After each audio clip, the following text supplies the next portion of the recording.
This meeting of the Centennial School Board is called to order at 6:30 p.m. on Wednesday, October 12th, 2022, and a quorum is present. Hello and welcome, everyone. It's great to see everybody here. Thanks to those of you who are joining us virtually as well. I'm going to trip over my words. So taking a look at what we've got, let's approve the agenda. The agenda's been distributed in your board pack. Are there any amendments to the agenda needed? All right, hearing none, is there a motion to approve the agenda? Motion to approve the agenda. Second. All right, all those in favor, raise your hand and say aye. Aye. Aye. Excellent. The meeting agenda has been passed. Next up, we've got a vice chair election. So at this point, I'm going to open the floor to nominations for vice chair. If there's anybody who has any nominations. I'd like to nominate Pam Shields for vice chair. Okay. Excellent. At this point, are there any further nominations?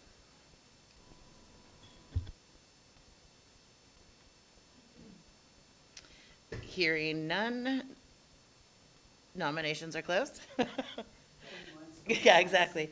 So at this point, point of clarification, do we need to take a vote if only one person is nominated? Or is that by acclamation? No, okay. Great. So straw poll, or how do we want to? Just up and down? All right, so those of you in favor of Pam Shields being our next vice chair, raise your hand and say aye. Aye. Aye. Fantastic, unanimous vote. Pam Shields, congratulations, you are our new vice chair. Yay, yes. All right, so at this point, there is no guest to introduce, if I am correct? No, for the first time in a while, we do not have guests tonight. We do have the seat right here, Vice Chair Shields, if But you you don't want. have to I know move if you don't want to. it's o- Okay. It just is looking a little, I know. close I was over like, there. they're so far away. yeah. All right, so let's take a look at the meeting minutes. The previous minutes draft was distributed in your board pack. Are there any corrections or amendments to the minutes? Hearing none, can I have a motion to approve the minutes? I'd like to make a motion to approve the minutes. Second. All right, all those in favor of approving the minutes, raise your hand and say aye. Aye. Aye. Excellent, the minutes have been approved. Moving right along, as far as public forum goes, didn't see anything come in that would qualify at this point in time. Is that correct? Okay. Zipping right along to reports. We had a request from our student representative to move his report to the next board meeting, just for this month. And so we went ahead and moved that to next time, and we'll turn it over to Superintendent Owens. Great. Thank you, Chair Slawski.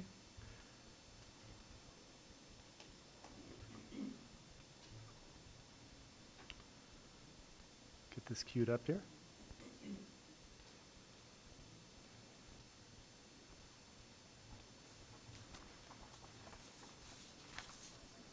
All right, we've got a bit of information tonight, so bear with me. First, I will touch on the Patrick Lynch Elementary closure today. As I noted in my communication to the board earlier today, this morning we needed to make the decision to close Patrick Lynch Elementary School for the day. The primary reason for the closure was due to roofing work that is happening at the school. There was a coating application that was applied to the roof, and it was done in close proximity to the air intake system, which we have running continuously for a COVID-19 layered mitigation protocol. And so obviously with that, it's drawing in the fumes from the roofing coating that was taking place. So unfortunately, the off-gassing from the coating caused a strong odor that could not be effectively exhausted from the building prior to the start of the day for the students. This is not a picture of the Patrick Lynch roof, but it's a picture of a roof in the district that's had repairs so that you can get a visual for a little bit of what we're talking about. In an effort to prevent a repeat issue, the final coating application has been rescheduled to Friday after school hours, with the roof air intake shut down to limit fumes entering the school, and then to allow time over the weekend for the off-gassing to dissipate over the weekend. Similar roofing projects are happening at Powell Butte, Park Lane, and Meadows Elementaries. Given the issue this morning, the timing of the coating applications for those sites will be scheduled in consideration of the odor that the procedure causes. So I'll stop there in case there's any questions about this particular topic, because I know that we had a closure today. It's primarily related to the bond work that we're doing. So.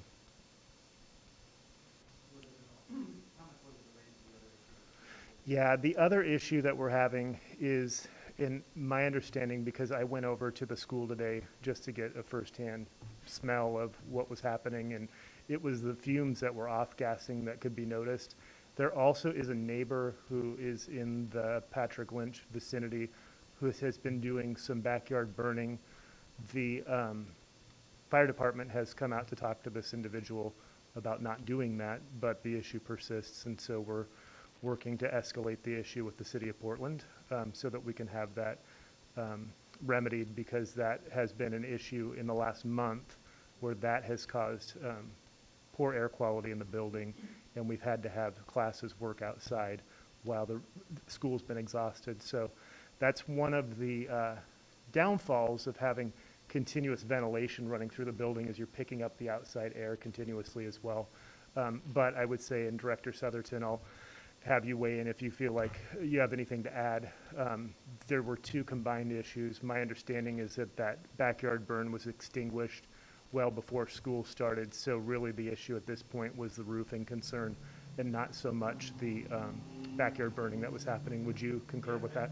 That's accurate. I arrived shortly after 7:30 in the morning. It was probably at 9:10. You could still smell some lingering odor from the backyard burn, but it was more so the off gas from the roof. Thanks for the question. I have a question too. I appreciate you guys looking ahead to where this is happening in other schools of the district and being proactive.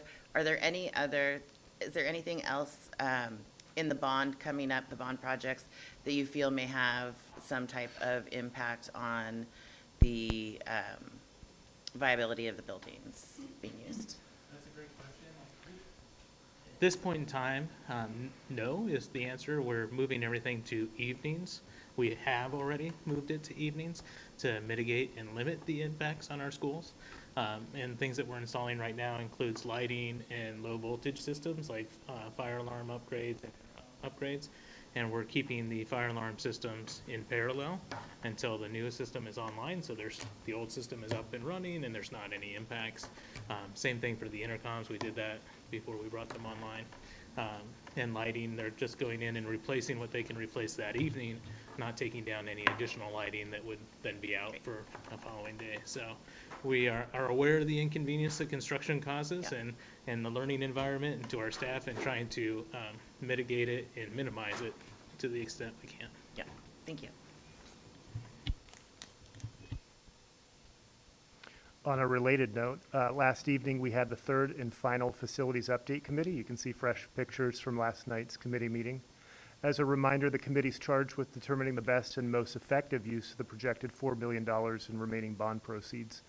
The group also has an eye ahead at the facilities needs in the short and long term, which will provide a head start on the facilities planning as the district potentially looks at pursuing a bond in the next 5 to 6 years.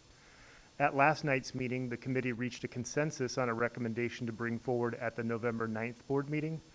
And as I have noted in the last 2 times that I've provided this update, Directors Andrews, Hardin, and Vice Chair Shields are liaisons to this process, so I will offer them the opportunity to share anything they might like on this topic, if they should so choose. I thought it was a really well-done process, and I think the board will be happy with the outcome.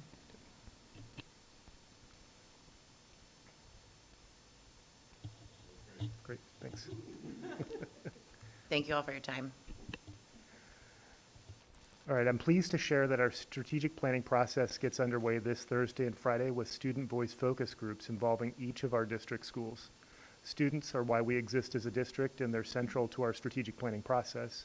Therefore, it makes sense for us to start with our students as we plan for the future. To facilitate this, strategic planning consultant Lauren Klafke will be on site here in Centennial Thursday and Friday, interacting with 4th through 12th grade students from each school. Insights that are gained from these interactions with students will feed into further strategic planning processes that we will engage in the coming months. As you know, the board receives regular enrollment and class size reports. As Director Southerton pointed out in the presentation that he provided in the recent board work session, Centennial is basically on par with the enrollment projection for the year. Obviously, it's necessary for staffing to be assigned well in advance of the arrival of students for the fall. For that reason, every spring, the district goes through a process of projecting enrollment and class sizes and assigning FTE, or what you would consider teachers, for the following school year based on the projections. Of course, spring projections are a best guess prediction, and unfortunately, students don't travel in neat groups of 25, so there can be differences in the numbers projected and the reality in the fall. This year in particular, the transition of 6th grade to the middle school level, opening a new middle school, and the boundary realignment across elementary and middle schools made enrollment projections more tricky. All of this is to say that recently, Dr. Katsuda, Director Southerton, and I met with 3 CEA representatives for 2 meetings to review class sizes and to see if there were grade levels or subject areas in the district in need of staffing adjustments. At the first meeting, we identified areas in potential need of being addressed. Between meetings, Dr. Katsuda consulted with the principals of the schools with the grade levels or content areas possibly in need of support. From those meetings, we were able to identify places where additional staffing was warranted. These areas were 1st grade at Butler Creek, where the class size was 31 students per classroom, and so we're able to reduce those class sizes by adding an additional section.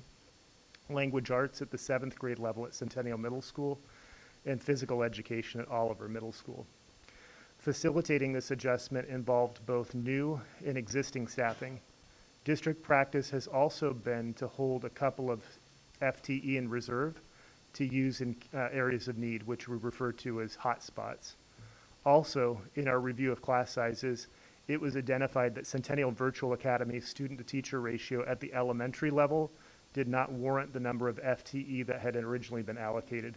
As such, the process worked as was intended, and we were able to collaboratively apply both hotspot and reallocated FTE in the areas of most acute need in the district.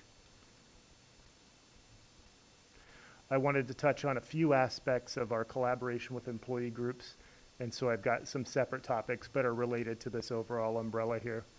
So the first is we're getting close to having all employee contracts and agreements finalized and ready for board consideration. Most recently, Assistant Superintendent Dr. Katsuda and Director of Business and Operations Paul Southerton have been working with our non-union staff, our department directors, and our administrators.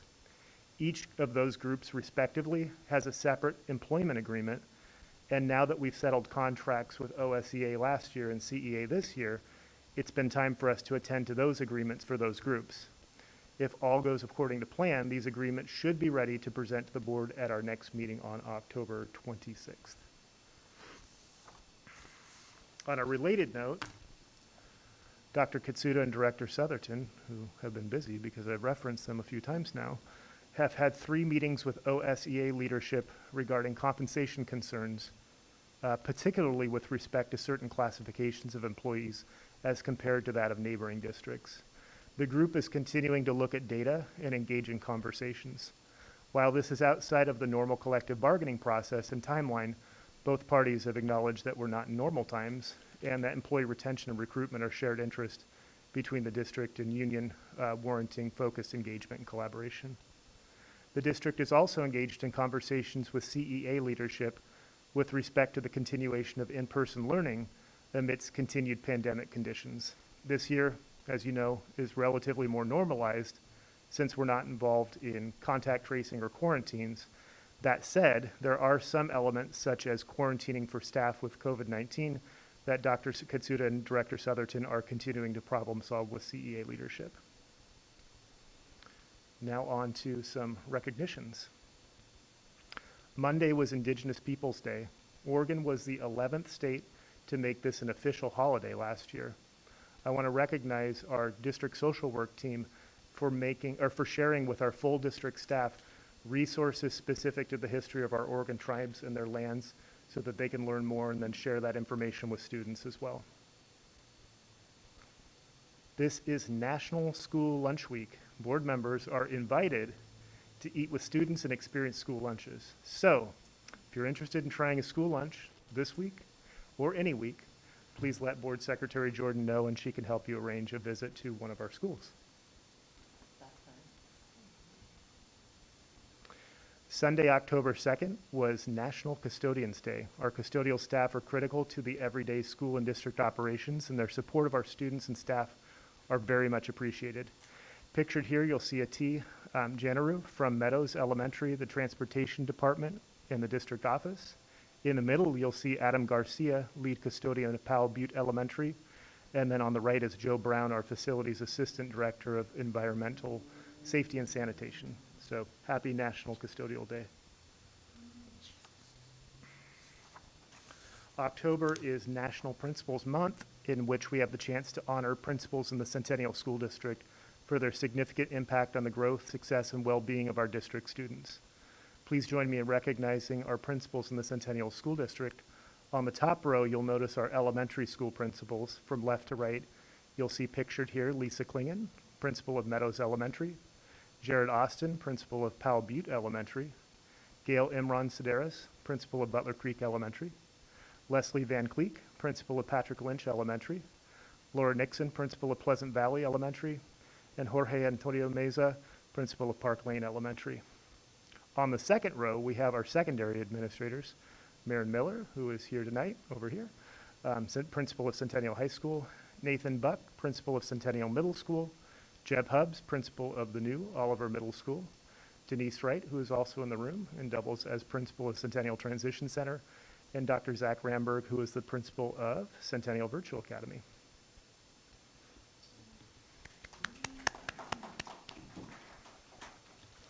Finally, sorry I don't have a picture, but she's right over here.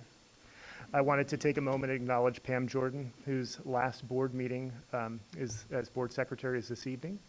Pam has worked for Centennial for the last 4 years, which we know have been interesting years to work in district leadership. She has been a valuable support to me, and I know that the board has felt well supported by her as well. I wish Pam well as she transitions from Centennial to her new role, and again, wanted to share the gratitude from myself and the board for the work that she's done for Centennial. So, and invite any questions that you might have, and that concludes my superintendent's report. Thank you. Are there any questions? Yeah, please, go ahead. Thank you. Yeah, on the student meeting. The class size committee? No, Or not, the student voice focus for the groups? strategic planning. Yeah, You know, we've talked about several times about how to have possibly a more robust student representation. And it was a very pleasure to go to the OSBA meeting and sit with Park Rose school board members. And them and I believe Salem are exploring different ways. They have 4 student representatives, 1 upperclassman, 1 lowerclassman, and 2 alternates. They all attend the meeting. They all get a stipend. They get class credit. They have an advisor. So I would just hope that that can be part of that conversation with the students, see what they think about having a more robust student representative presence on the board. And it's not just a report either, it's them actively participating in the entire meeting and all the agenda items. great, thanks for that. And like you mentioned with that, it isn't just having the representative, but it's also the supports that are behind that, the stipend, the credit that they receive, and things of that sort. So I know that Mr. Miller's here and is hearing that idea as well, and we can have further conversation about the possibility there. So thanks for bringing that.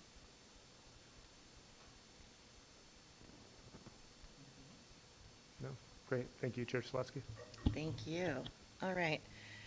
Next up on our agenda, we've got a CEA report. Let's make sure if, let's see if she's there.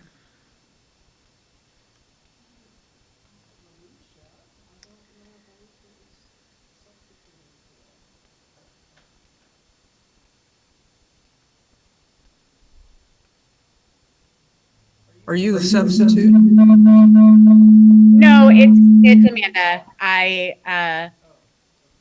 Amanda, are you one I of, have to change my name from Alicia, which is oh, what it was. So my apologies. Thank you so much for having us. And I appreciate the report from Superintendent Owens. I CEA would like to share their appreciation for the ongoing communications that have happened between us and the board, or I'm sorry, the district office. It's been a pleasure to sit down with both James and Tasha and talk about things that are really affecting our membership and have some real conversations. We were very pleased with the class size committee and appreciated how that came together very quickly and was voices were heard and whatnot. We have also continued the conversations about COVID leave that Superintendent Owens brought up, and we are continuing those conversations as they go. Communication between both of us, I feel, has really improved from my last report, and I appreciate that. We did have a meeting where we sat down and just kind of talked about things that were brought up, and that was very valuable and also impacted some of our future communications in a very positive way. So I appreciate that very much. I do want to put a small plug in that CEA stands with their OSEA brothers and sisters and supports that work that is happening there. Thank you very much. thank you very much, Amanda. Next up, we have OSCA President Chris Dahl to share an update with us.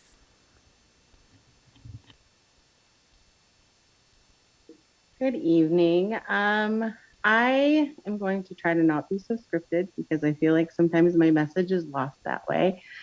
I am really proud of the people that I work with. I think they show up every day despite great odds against them.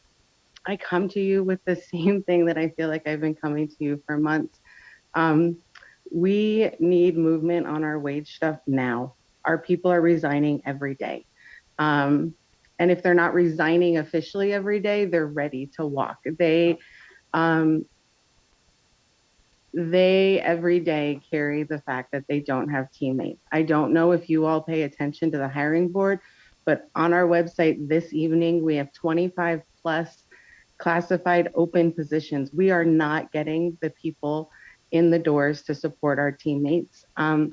And I'm really happy for our CEA people that feel like they've gotten some time with the district because quite frankly, our list is really long and we really need some dedicated time with our people in the district to work through some serious issues. And so I'm hoping that voicing that here can maybe cause some action. But OSEA is needing to be a priority in our district. Our people are not feeling that way. And I hope that we are doing our best to get advocacy into our district. We had the state OSEA president here last week, hearing concerns within our district and making lists of how they can help support our district.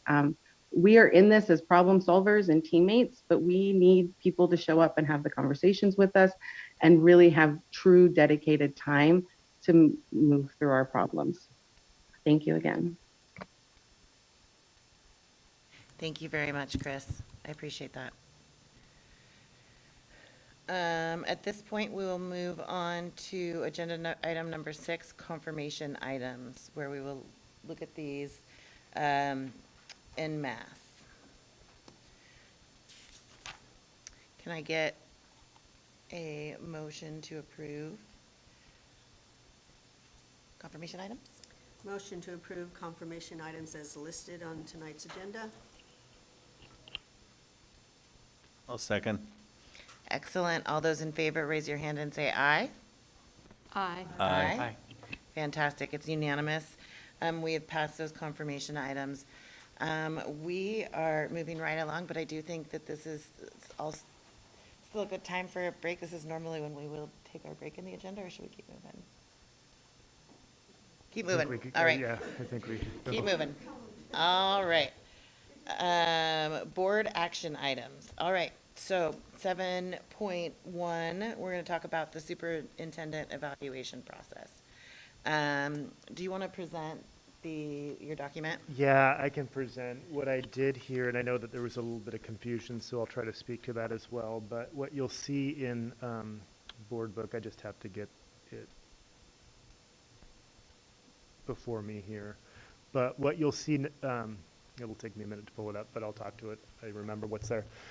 Is a review of the last decade or so of evaluation process. And what you'll see reflected in the board note is just a basic process that you would do in any evaluation cycle: set goals, reflect on goals, provide an evaluation. So that's what you'll see when it references the base process.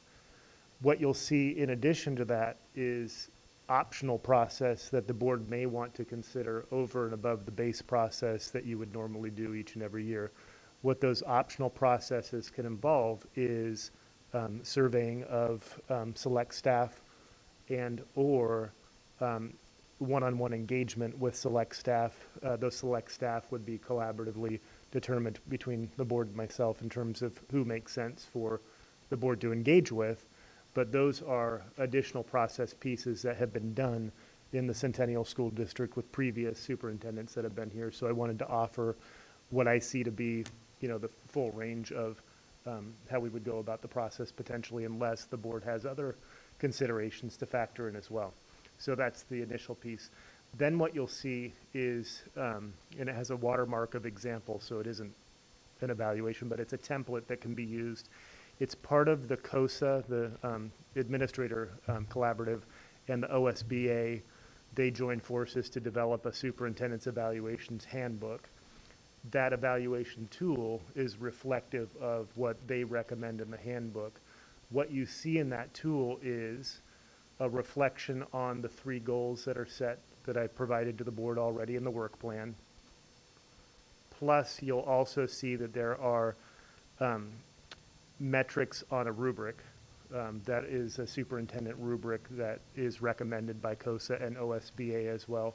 So the evaluation in that case would be comprised of the board's assessment on the 3 goals outlined in the work plan, like was done this last year, where the board was able to hear a reflection from me as far as what that work plan consisted of, and then was able to provide feedback based on the work plan. So you'd have that component, plus you would have a rubric with different administrative traits to review and provide a 1 through 4 rating on.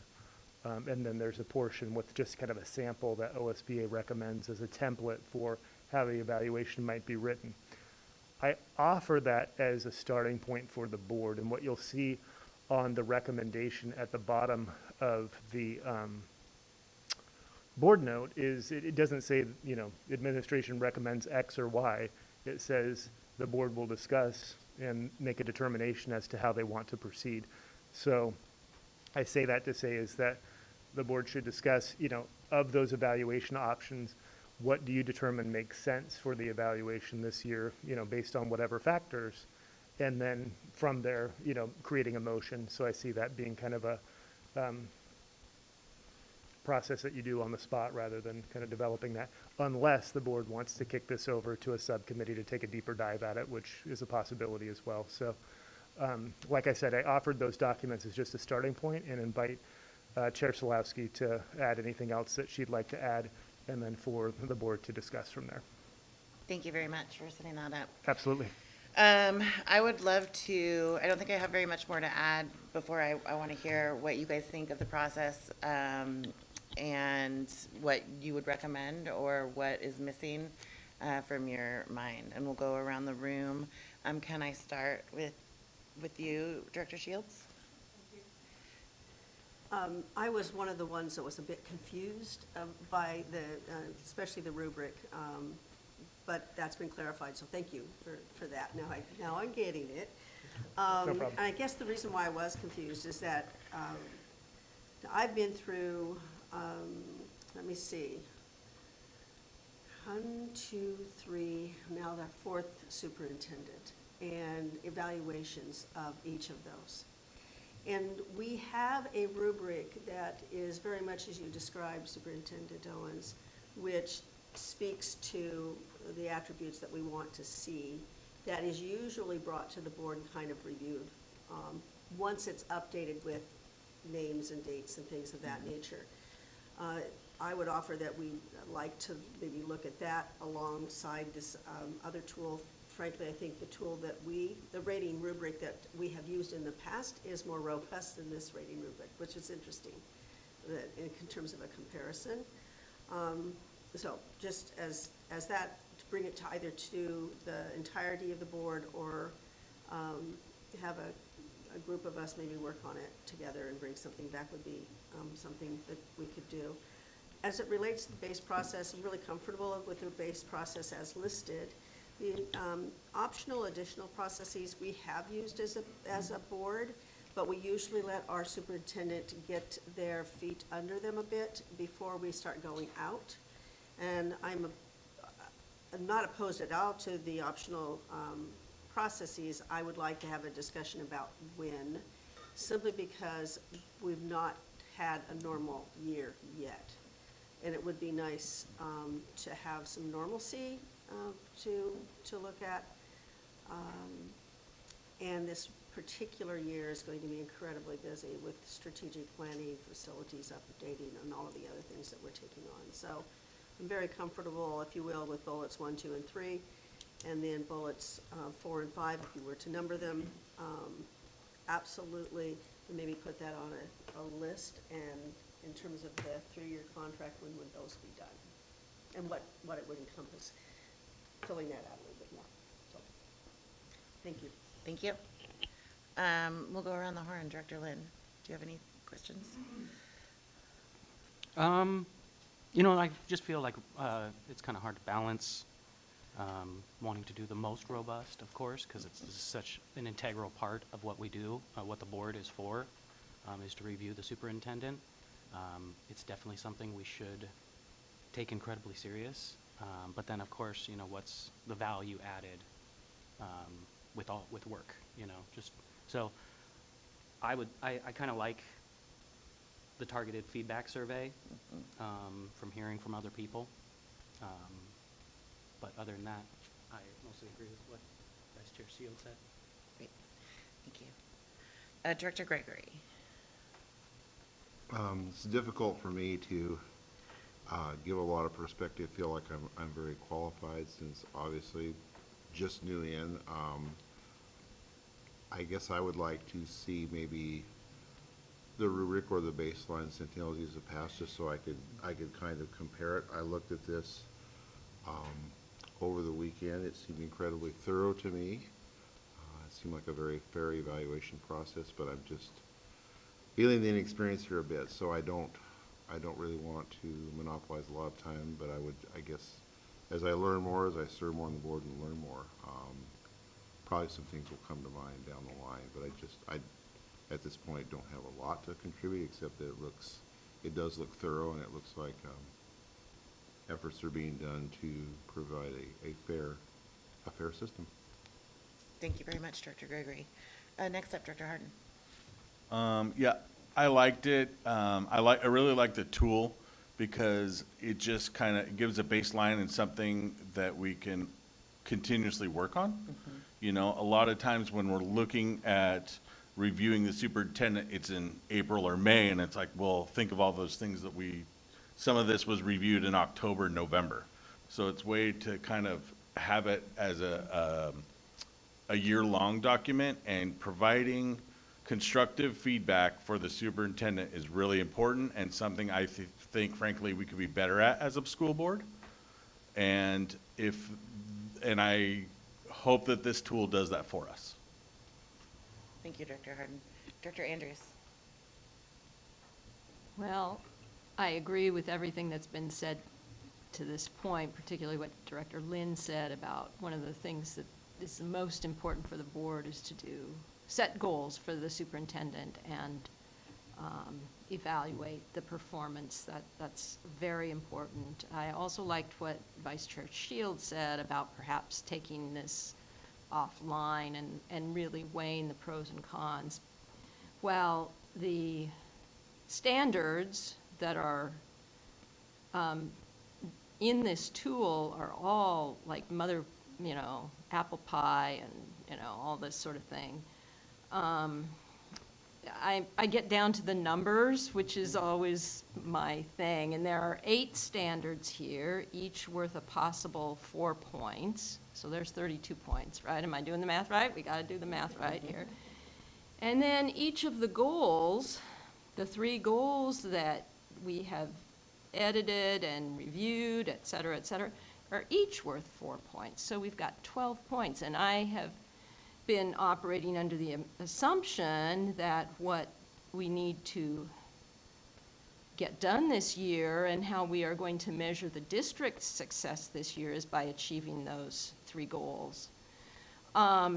So I'm not opposed to these 8 standards, but I wouldn't mind some reweighting. I wouldn't necessarily suggest that we rate the eight standards differently from each other, but I would definitely suggest that we weight the 3 goals much more heavily than the 8 standards. Either that or combine the standards so that maybe the standards are worth half the points and the goals are worth half the points. But this is why I agreed with what Chair Shields said, is maybe the best thing to do is kind of take this offline and come back with a proposal that, based on input from everybody on the board and the superintendent as well. Thank you very much. I appreciate everything that you all have contributed. I agree wholeheartedly. I would like to probably recommend that we do have a subcommittee, because I think that there's some things that we can look into between documents in the past, looking at reweighting the system. And I think for me, I really like the base process. And this year, I feel like one of the things that, if we were to step into that next section, would be that targeted feedback. And I think that we didn't do any feedback outside of the board last year. It was your first year, and this year I think I'd at least really like to hear from the cabinet and the principals, and we can definitely talk about who we should go to for that targeted feedback. But I would love to open that circle up to getting more feedback if possible to use too. Make a quick correction, I did the math wrong. Yeah. It would be 24 points if it's, well, no, 4 times, okay, sorry, I'm not going to correct because I probably messed up anyway. Oh, well. All right, did you have anything that you wanted to add to that? No, I just appreciate the discussion and the attention to this, as Director Harden noted, and others as well. This is an important component of our work together, and I think it's valuable that we're having a good discussion about how to get the best input and the most effective feedback to improve the work that I do in service of the district. Great. Can I see a show of hands of anybody who would be interested in being on a subcommittee for this? All right. I will reach out to those of you who had your hands raised, and we can figure something out.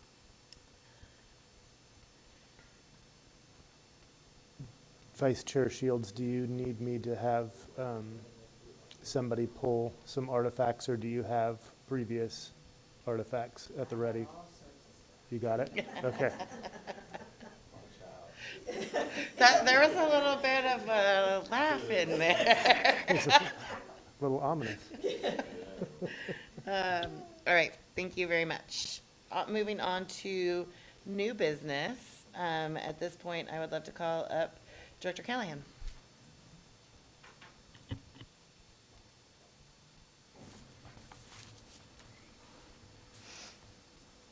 All right. Good evening, Board of Directors. This evening, I'm sharing proposed changes and recommendations for our tag policies and administrative rules. The OSBA recommended changes have impact on 5 of our policies and administrative rules, which were listed in the board note. This process, the 2 words I would say to really keep in mind here, they are recommending merging a couple of the policies and administrative rules, or recoding. So it's a little, I'll just say it was a little cumbersome for me to connect all the dots. So it may be for you as well. Perhaps this is just a first reading and we may need to revisit, but I'll try to make it as comprehensive as possible. So the first piece is IGBB is merging or taking IGBBC and merging it into IGBB. So let me tell you, I'll share with you what that means. Really, that is enhancing, it includes enhancing language for recognizing students' giftedness beyond academics, beyond intellect. So broadening the scope of giftedness. So that's one piece. The merging, bringing IGBBC in, really what that does is IGBBC ensures that the plan is accessible to people, to the public.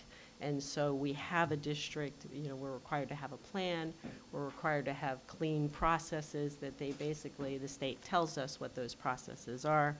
And then we're also required to post it on our website, include district coordinator names, make sure that we have names per each building. They've taken all of that information and they've merged it into IGBB. So that's that first merge. So that's 2 policies. They're also, let's see, they've also taken out the word appeal, and they're really capitalizing on complaint, but they're still following the same process. So they talk about the complaint process in the policy. And I have a proposal down the line here for an AR that clarifies that, the complaint. So that is those 2 pieces coming together as one. So why don't I pause there, and we'll just take questions for that, and then I'll go to the next part. Are there any questions? Yes. We'll start with Vice Chair Shields, and then we'll move on to Director Gregory. Just because I can't seem to remember from one meeting to another about a policy and how OSBA presents them to us. And I know these come to us from OSBA. This is not something that we created. It's not created internally. This is something that you guys are working from their recommendations. I always get confused about the brackets. The brackets drive me nuts. I can't remember if they're in, they're out, you're suggesting when they're there. So if you could clarify that for me, and I get the red line, I know what the strikeouts mean, but gray areas, just remind me of what I'm looking at. And when I see something within brackets, should I be reading it as a contiguous part of the policy? Yeah, and so my understanding with the brackets, and James, correct me if I'm wrong, is that is suggestive language, not required language. And so we can, but we may use that, but it's not a shall. And are you, when you present it, and/or any cabinet member who presents it, I apologize if I just follow up, sorry, should have asked. Okay. When anybody presents these policies to us with the bracketed, basically it's the recommendation, yeah, that looks good to us. And so we've left those brackets in to inform you that it's new, but we agree with that as well. Correct. And so you can ignore them, if you will, other than the knowledge of it's Correct. new or different. Got it. Yes.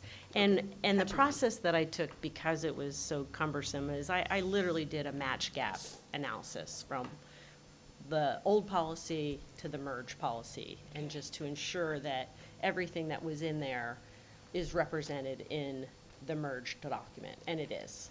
Okay. And so I also made a choice in terms of language that really, that would probably come out in discussions here. I didn't have any issues with language across the board, but understand that you may think differently, and we may need to continue the conversation.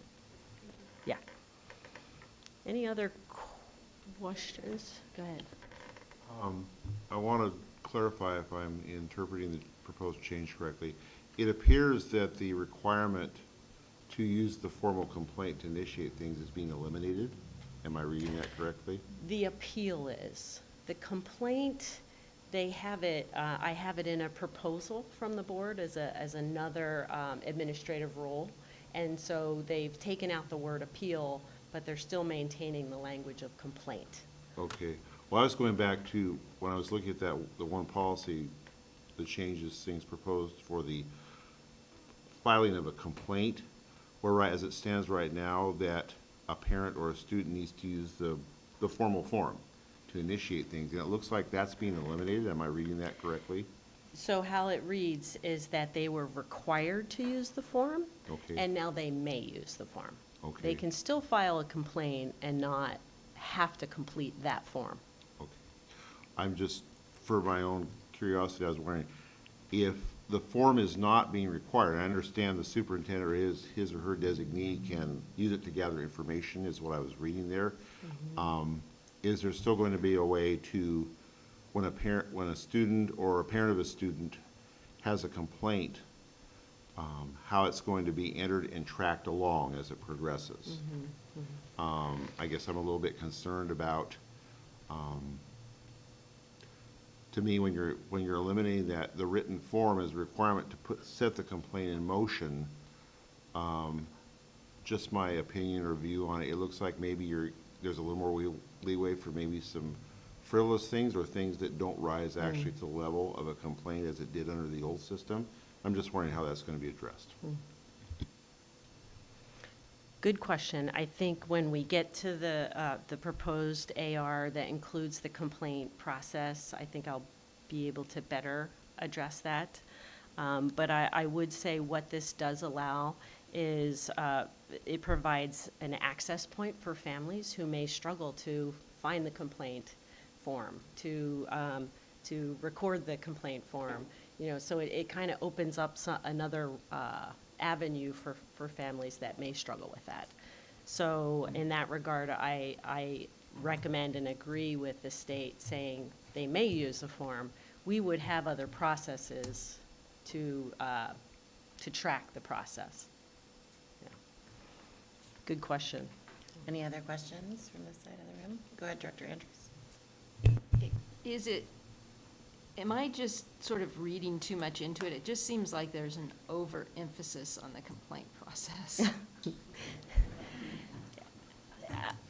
Can I piggyback my question on top of that? 'Cause Yes. I have a very similar That's one. good. That I think that maybe it illuminates a different, it seems that with the appeal process, it gives families hope that things may change. Whereas with a complaint process, it's like, you can just make a complaint, but we're not promising you that we'll even consider a change. So to me, is that kind of how it stood out to you? Am I wrong? Well, this is about the talented and gifted program. I thought it would be much more involved with what the program's about as opposed to what you can do if you're not happy with the program.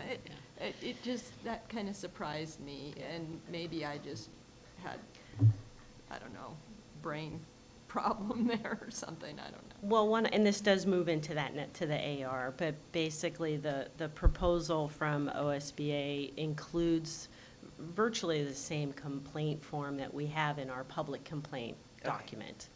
There are their proposal includes 2 more questions, and I've got to kind of search through my notes because it's so much information.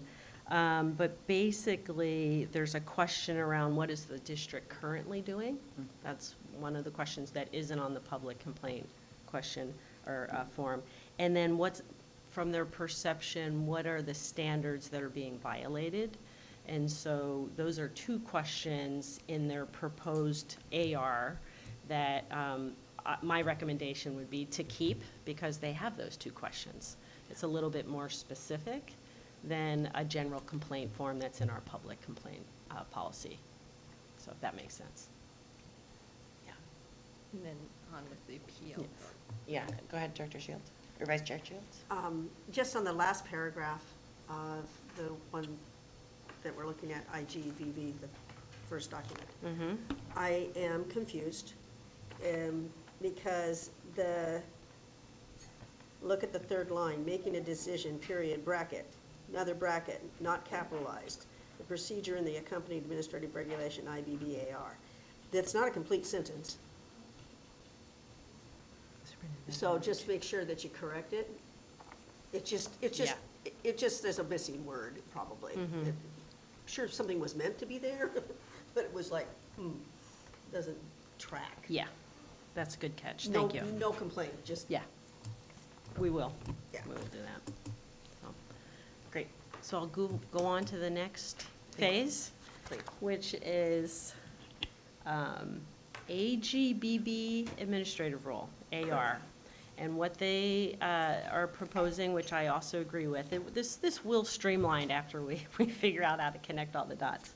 But they have taken IGBBC and merged it with IGBBA and have recoded this to be IGBBAR. So what does that mean? Basically, I will tell you that for the big thing is that language around the complaint is moved from a must to a may. So that just in general, that's a big concept in this. And that they were very intentional about recommended days in the process, very clear. And so they've added 2 more kind of benchmark dates that we'll need to adhere to. Before, what was existing was a committee would form to address the talented and gifted complaint within 7 days, and they would make a recommendation within 10 days, and then that was it. Now, they're saying the committee needs to respond in 2 days, make a recommendation in 10, so that stays the same. But then it goes to the superintendent, and the superintendent needs to respond within 10 days. Then after that, if the party's not satisfied, it would go, appeals would go to the board within 5 days, and you would respond within 5 days. So that's their recommended timeline for that. I don't have knowledge in terms of how that would all function here in terms of the board once it got here, but that's the recommendation, and I think that's a fair recommendation in terms of timeline to respond to a family complaint. Thank you. Questions? Go ahead. All right, next part is IGBBA, and this is in the actual identification policy. And the changes for this really are more inclusive to include students who have been historically underrepresented. That includes students who are racially, ethnically diverse, students experiencing poverty or high mobility. So they're calling that out to be more inclusive. The other thing it does is in terms of, for years, they have been very regimented is the word that comes to mind in terms of a cut score of 97th percentile as kind of a gateway to being talented and gifted. And now we know we have a lot of other measures. And so the state is no longer going to report the 97th percentile. Instead, they're really supporting us to use multiple measures, local measures, to identify our talented and gifted students. And so that is what is really described here in IGBBA. I'll leave that there, and we're almost at the end. Are there questions? Dr. Lynn, and then Vice Chair Shields. Yeah, as both, I was a tag student and I got to experience it before the property tax cuts, blew up school funding. And then I got to see it go away. And now as a parent of a tax student, this is prefaced, of course, with COVID. And then we transitioned from Park Rose to Centennial. But it's always just kind of been like, your kid's a tax student, do you feel like doing anything extra with him? Like you can ask, like, as a parent, you can ask that they do an extra report or something like that, but it hasn't seemed active. And I'm not a complaint type person, so it's not like the level where I'm not sure where I should be advocating for my child at this point, because again, it's COVID, things have been crazy. I don't want to, be beaten down on James's door saying you're not serving my kid when he certainly isn't. There's students with far bigger needs, So again, it's where do you find that level to advocate? And so on page 2, when it talks about when a student is identified, the district shall inform parents of the programs and services. Is it possible to do that on a yearly basis so that at the beginning of every school year, you're like, hey, here's a reminder, your kid's a tag student, here's the opportunities we can provide. Or, sorry, due to budget cuts, your kid can do an extra program, can do an extra project at lunch if he feels like it. But that's kind of been my experience with the extent of talented. The rules of engagement are that students would have a yearly plan. It's called a personalized education plan, often known as the PEP. But that is the intent, is to sit with the student and the family to review what that plan will look like for the year. And the teacher's opportunity to really mold that with the parent is the intent. If that's not happening, that really ought to be happening. And we've got building-based tag coordinators who are really keeping track of that and working with teachers and making sure that the teachers know who their students are and that plans are being set forth. So, Okay, great. Thank you. I'll follow up. yeah. Vice Chair Shields? Or Vice Chair Shields? Yep. It's similar. We went through the transition with 3 tag kids, and we saw a very robust program that just kept getting whittled down to nothing over time. But what I'd like to know is, I almost needed more parental services. When our 3rd child was identified, the coordinator from our school said, what's it like in your house? This must be incredibly difficult, because those 3 kids are a handful. Can't imagine somebody saying that about my children. But it was so true, and I went, what are you talking about? And she went on to explain the differences that there are in terms of parenting a child who has some gifts. Having no idea that existed, because it didn't exist in my world, and we often compare things to our own experiences, but, oh, this is what I'm missing. I don't even know what to ask for, because I'm not even sure. Now, that particular coordinator was very good about, I'm sending things home in the backpack. There's some good articles to read, and there's a book that I really would suggest for you. And we'll sit down and we'll talk to you. It was about the 3rd kid. But I didn't really know until that time that it was like a partnership, or that there was something that I could be doing. And then when it started to erode, it just started to erode, and it was over, so to speak. So I don't know where we are as a district and what we can provide, and I'm really pleased to see that it is expanded from what little I have read about programs where students really were gifted but not seen. It sounds like we're going to make an attempt at that, but where our dollars lie and how you distribute them has got to be taken into consideration. And I would hope that even if it's at a minimum level, that we support the parents as much as we try to support the child, because they may be the ones that are going to have to help when the school district is constricted monetarily. Yeah, Great. that is a great point, sorry. I will also say that, I think that that's something I will take back to our district coordinator, Jenny Lucas, and who meets with the building coordinators on a regular basis. And I think that parent piece is huge. It's huge for all of our families, and really standing up a quality program within the context of the building and in the classroom, for sure. Other questions?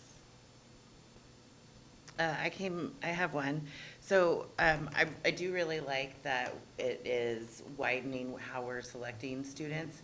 My question is where, it's not clear that there are some, is there a clearinghouse of evidence-based practices where you could go and be like, oh, this is how we're going to help identify this type of youth or these types of youth? Because without that, it just seems like it's putting a lot of extra work on the district to come up with what those might be or do the research, the legwork. So is there like a database of evidence-based practices that you guys draw from? The state in itself, I mean, they've done a very nice job Okay. of providing those scaffolds for districts, and they've revised the template, and, you know, they're really taking the lead on that. Great. And then I'm guessing there are other resources as well. Great. And, you know, I know this is a policy review, but if there's interest in us coming back to talk more about that, we can do that. But that is in the works. Awesome, thank Yeah. you. And there, we are in the process of making these changes in our processes, which we'll do throughout this year. Great. Thank you. I see Jenny Lucas is here. I don't know. I imagine that there are things in your mind that you would like to share, maybe. I don't know if you wanted to come up and use the mic and share any insights.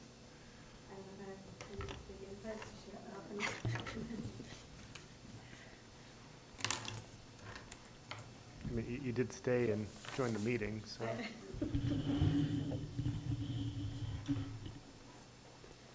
Well, I'll just say, this is my first year being the TAG coordinator, so I'm orienting myself to the processes we have in place. And I know last year we began with really looking at our local norms so that we can truly identify the students in our district who are TAG, because about 5% of the population is talented and gifted, and we have not identified 5% of our population. I think with the new local norms and our new choices of measures, we'll be able to more fairly, more equitably identify students. And I think that will also put teachers in a place where they don't only have one, they don't have just one TAG child every 3 or 4 years. They'll have TAG students in their classrooms every year. And I think that's going to change our approach to differentiation and making sure our students are really getting what they need. And that's where the work is. That's where I'll be working with our building facilitators to support our teachers with creating plans that are really appropriate for students, and that follow through, and the yearly report to parents, that should be happening every fall. Yep. Thank you. Yeah. One more step. All right, let's hear it. The IGBBA administrative rule is folded into, the OSBA is recommending we remove it, and I would agree with that recommendation, because the information in here is in the IGBB AR. So this is where they're basically totally replicating another AR. So this would be, my recommendation would be to remove it. And again, I did the same match gap, and I made sure, okay, if I'm recommending that, I want to make sure that it's represented in the other document, and it is. Great. Thank you very much. Do we One quick question. want to, yes, please. Do you need to make any edits, or do you feel like the board Got a period that I need to put a word in. should pass it tonight? I'm sorry? Do you think the board should pass it tonight on the first read, or is there corrections? There is no corrections from my perspective other than the minor edits. If the board is comfortable to do so, I know, like I said, it took me 45 minutes to connect the dots because there were so many different shifts, so I want to honor that you might need a minute to sit with it, so. I think that the table you laid out and the way you explained it really illuminated those changes, so I don't know if there's any further questions. Should we go ahead and, is there a motion? Motion to approve the proposed policy changes and related ARs. Second. Call and response here, I appreciate it. Excellent. Do we want to have any discussion? Does anybody need any comments before? Yes, please. Just that, would you mind sending us the clean copy? I would really like to read it without going, huh? On several occasions. I'm comfortable with supporting the motion. I'm comfortable moving it forward and approving it. That's not a problem. I just, for my own edification, Yeah. understand. Great. All right, let's go ahead and take a vote. All those in favor of adopting policy IGBB and all the other related things, raise your hand and say aye. Aye. Aye. All right, unanimous vote. Thank you. Congratulations, Director. At this point, let's look and see if there are any future agenda items that anybody wants to bring up. Please. I'll start with what we've got on the agenda for next time. We have our work session coming up in a couple of weeks, and we have the Centennial Neighborhood Emergency Management Team who is going to present to us. Karen Wolfgang had reached out. She is a coordinator of that team, and so they will share for a few minutes about the work that they're doing. We have our annual Division 22 report, a bond quarterly report, superintendent's report, and the big item that we have, and I had mentioned this in my Friday email to the board, even though the board just voted to have work sessions be virtual, we're going to do this one in person because Lauren Klafke from Performance Fact is going to fly to Portland to be with us for about 60 minutes to do an in-depth work session with the board around the strategic planning work. I think it'll be a valuable use of our time and more beneficial if we're together in person to do those activities. If we're able to get it together, like I mentioned earlier, the non-union and the department director and the administrator agreements should be available for you. And I have a couple of other good of the orders, but I'll wait for that. We also have the student report. Student report, good call, because that was moved. Please. I'm not sure if this is an agenda item or more of a good of the order, but I'll put it out there for wherever you would like to put it for discussion. The OSBA has their annual convention, and it's not being virtual, it's going to be in person this year. And one of the things that we have done in the past as board members, excuse me, is to, if we're going, one, know who's going, and two, where will you be spending your time, so that we don't all end up in the same room at the same time, which gives us a breadth of information to bring back to the board. And I know they just published their agenda with those kinds of things, and so if we could find out who all's going, and then if we could divvy it up a little bit as to things that we would love to see covered, that will help us maybe in what our pursuits are. Maybe before the work session, we can all take a look at that and determine if it's something we're going to be able to do, and if so, what sessions you're interested in. Is that something we could do over email, or would that be quorum? Like, could we? You can do that over email, because it's just a matter of there's no decision being made, it's just a coordination of our efforts and Great. our time. Great. So first is like, who's all going? And then from there, break it down. I'll look, and unless you want to, send out the link to all of us and start that email thread. Okay. Yeah. That'd be great. And Chair Solonsky, Yeah. I signed up a number of you, but I don't have the list in front of me. And I know Claudia was signed up, and then I wrote to them and said, you need to pull her out because she's got other things going on.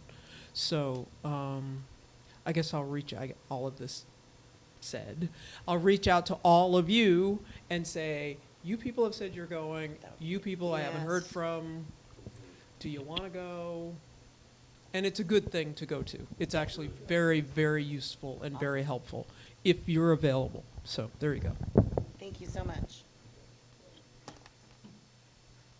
So the reason I pulled out is because I think I'm on the core strategic planning team, and I believe at least the original schedule showed that we had 2 full days of core strategic planning, the Monday and Tuesday, right after the OSBA conference, which is like Thursday, Friday, Saturday, or something like that. And it was just kind of an overcommitment that I couldn't make. And so when you think about going to OSBA, you may want to think, if you're on the core strategic planning team, whether you want to do both. It's a good catch. The list. Where is the list of all that is, it's in there, is that in your board report For who's on what committees? for the committees and the timeline? I know you gave it to us. Well, yeah, I'll send calendar invites for the core planning team and the alignment team to the involved board members. But then what I'm also hearing is inventory of who's on what board committee and the dates for that. Let me freshen that up and get it out in this Friday's email, just so everybody can keep things straight. Yes, thank Yep. you. That would be really helpful. Much appreciated.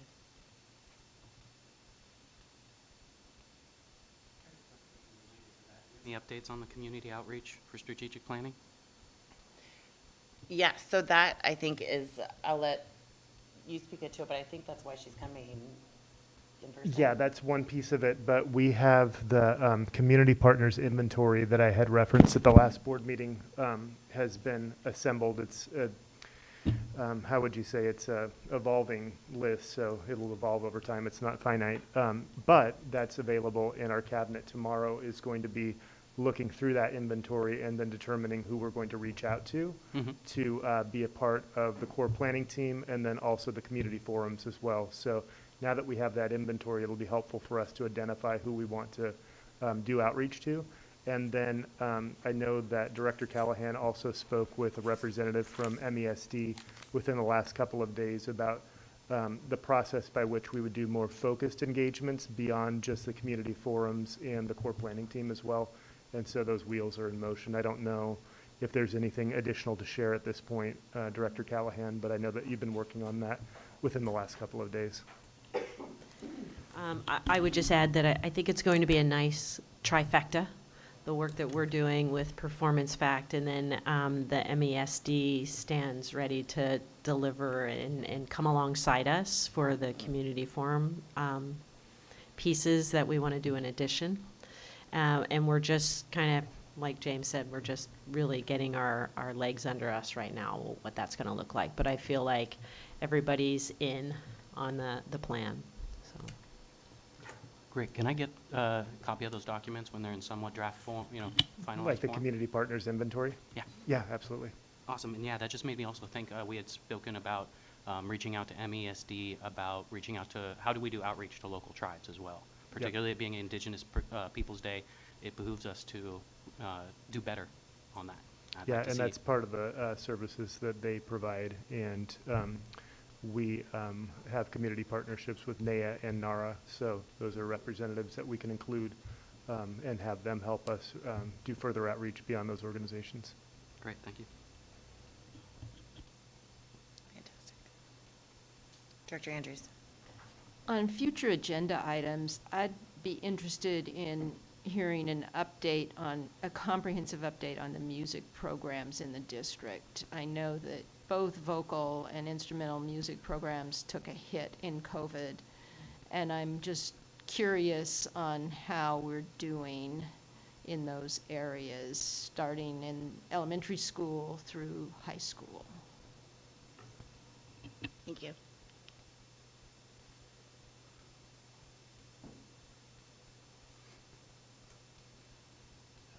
I guess related. Oh, yes, please. Just some finish-up notes. I wanted to say thank you to everybody for homecoming. That was so fun. I had so much fun with the parade. The fireworks were amazing. Everything was just great. So thank you for that. It was also great to see the student groups. There was a few I was not aware of. So it would be amazing if we could get a list of the student groups. And, if we have a particular passion about one of them, one was missing Indigenous women and anti-human trafficking. I was not aware of that. And so, you know, I would just love to see that so we can have more awareness about that and maybe have the community have more awareness of those groups. That's great, and I'll work with, it's on my Mr. Miller list of topics to follow up with him on, is getting an inventory for the board for exactly that purpose. Chair, Please. I just have a question as well, and it has to do with our student rep. He would be making a presentation at the first one of the November. Oh, okay. Do you Oh, want to okay. hold off and just have him present in November as opposed to coming 2 weeks from now and then coming in November? Does that make sense? I don't Yes, know, no, it Maren, does. if you. Can we maybe pose that to him? Sure. And see what his preference would be, that saying, yeah, like, we don't want to necessarily have you feel like you have to come back to back. You can choose Okay. whether or not you want to come to the next one or just the first one of November. Okay, and then to piggyback on what Director Lynn said, perhaps, I know I'm not on the board, it's my last day, I can say this. I'm not saying anything that's gonna make anybody mad, I promise. Maybe the board, the student rep could talk about some of the groups, or could do an introduction so that That'd people be cool. know what groups there are, who runs them, who, you know, just a thought. Just a That's a thought. great idea. Especially if he's at a point where he's like, I don't know, have much to share. Something like that would give him some focus. I like that. Thank you. I have a good at the order item. Take it. I had written to the board on Friday about the surplus property policy. There was interest last academic year of taking a look at that policy and potentially reorganizing the order of how we approach surplus property. Have not yet had any takers and wanted to take this opportunity to see if there was anybody who wanted to work with Director Southerton on looking at that policy and making potential adjustments to it for board consideration. Yeah, I had interest in this last year, particularly as these decisions we were making were coming up. What did we have in inventory? What did we still have? And again, how do we maybe open up the process for looking at value, not just the bottom line in dollars and cents, but what are other values we can get from some of these properties?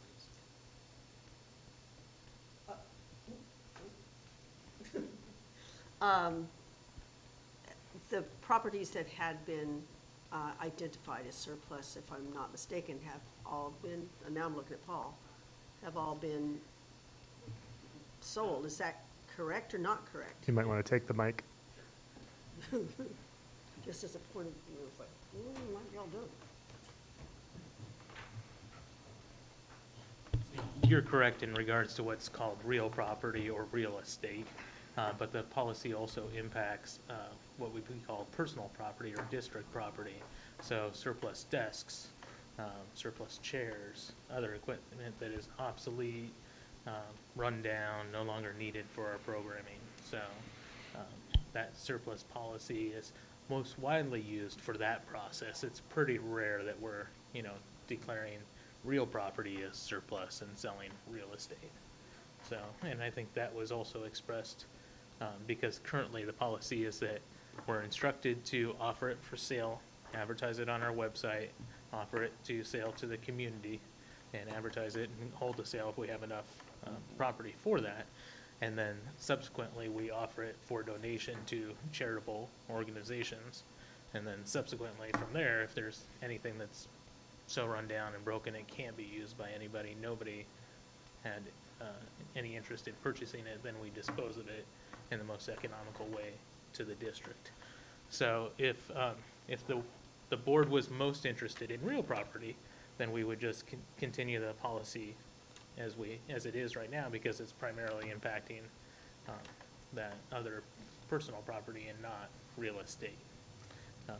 But I heard interest in maybe reversing the order, so we go to charitable organizations first, maybe, or community partners, and then what they do not have a use for, then we would offer for sale.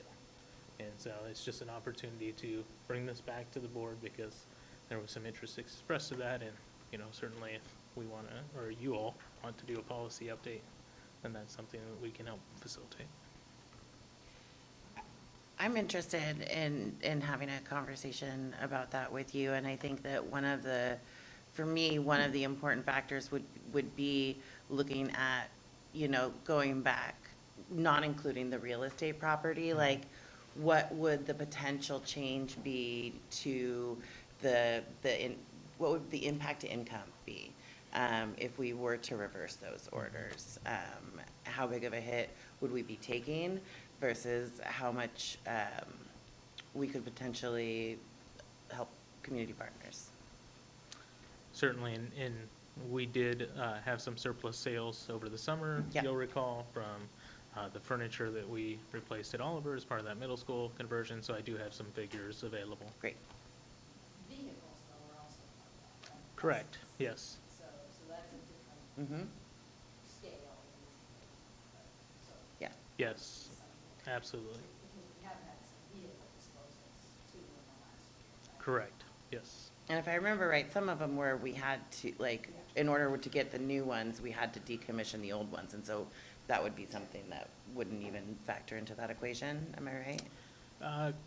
Correct in most cases, unless the charitable organization was able to satisfy the decommissioning requirements, which may defeat their interest in the vehicle to begin Gotcha. with. But, you know, it may be that they would want the scrap value after they disabled it, decommissioned it to a sufficient point. So I think there's an opportunity for conversation.